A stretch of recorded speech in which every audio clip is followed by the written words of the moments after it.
ಧನುರಾಶಿ ಆಸೆಗೆ ಕಟ್ಟಿಬಿದ್ದು ಆಪತ್ತನ್ನು ಕುತ್ತನ್ನು ತಂದುಕೊಳ್ಳಬಹುದು ಅನ್ನುವಂತಹ ಸೂಚನೆ ಇದೆ.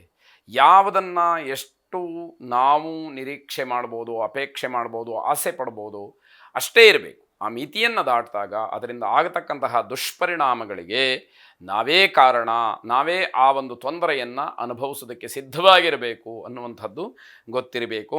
ಮನೆಯಲ್ಲಿ ಹಲವಾರು ಜಟಿಲವಾದಂತಹ ಸಮಸ್ಯೆಗಳಿರುತ್ತೆ.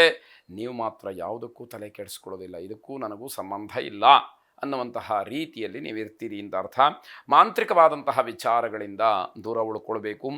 ನಿಮಗೆ ನಿಮ್ಮದೇ ಆದಂತಹ ಲೋಕದಲ್ಲಿ ವಿಹಾರವನ್ನು ಮಾಡ್ತಾ ಇರ್ತೀರಿ.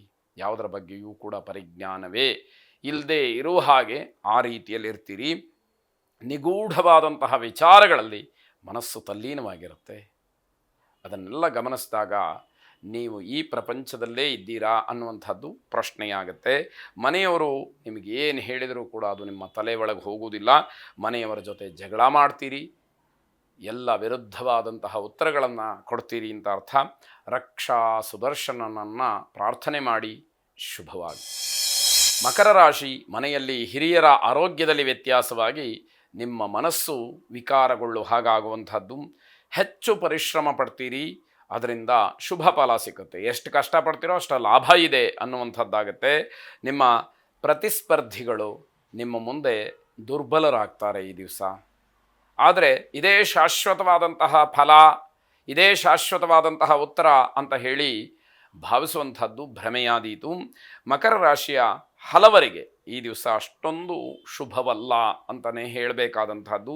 ನೀವು ಮಾಡಿದಂತಹ ಕೆಲಸ ನಿಮಗೆ ತೃಪ್ತಿ ಕೊಡೋದಿಲ್ಲ.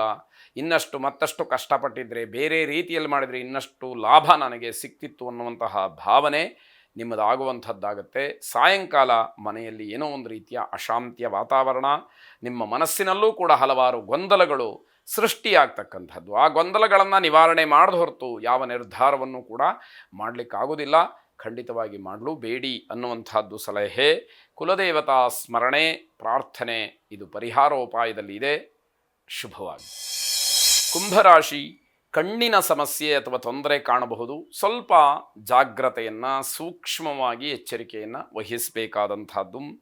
ಜನರಿಗೆ ಕೈಲಾದಷ್ಟರ ಮಟ್ಟಿಗೆ ಸಹಾಯವನ್ನು ಮಾಡಬೇಕು ಅನ್ನುವಂತಹ ಭಾವನೆ ನಿಮಗೆ ಬರುತ್ತೆ. ಆದರೆ ಕೇವಲ ಯೋಚನೆ ಮಾಡಿದರೆ ಸಾಕಾಗೋದಿಲ್ಲ.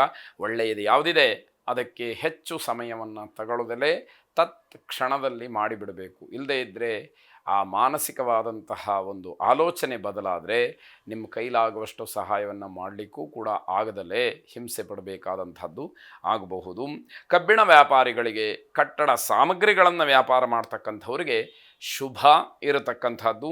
ದೂರದ ಸಂಬಂಧಿಕರನ್ನು ಭೇಟಿ ಮಾಡ್ತಕ್ಕಂಥದ್ದು, ವಿವಾಹದ ವಿಚಾರವನ್ನು ಪ್ರಸ್ತಾಪ ಮಾಡ್ತಕ್ಕಂಥದ್ದು ಆಗಬಹುದು ಅಂತ ಹೇಳಬೇಕು. ಕುಟುಂಬದವರು ನಿಮ್ಮ ಬಗ್ಗೆ ಹೆಚ್ಚಿನ ಕಾಳಜಿಯನ್ನು ವಹಿಸ್ತಾರೆ. ಮದುವೆಯ ವಿಚಾರ ಪ್ರಸ್ತಾಪಕ್ಕೆ ಬರುತ್ತೆ. ಯಾರಿಗೆ ವಿವಾಹ ಆಗಿಲ್ಲ ಅಂಥವರಿಗೆ ಏನೋ ಒಂದು ರೀತಿಯ ಆಸೆ, ಆಕಾಂಕ್ಷೆಗಳು ಮತ್ತೆ ಚಿಗುರೊಡೆಯತಕ್ಕಂತಹ ಸಾಧ್ಯತೆ ಹೆಚ್ಚಾಗಿರುತ್ತೆ.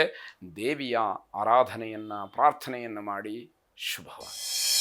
ಕೊನೆಯದಾಗಿ ಮೀನರಾಶಿ, ಆರೋಗ್ಯವನ್ನು ತಾತ್ಸಾರ ಮಾಡಬೇಡಿ. ಸರಿಯಾದಂತಹ ನಿರ್ಧಾರವನ್ನು ಮಾಡಬೇಕು.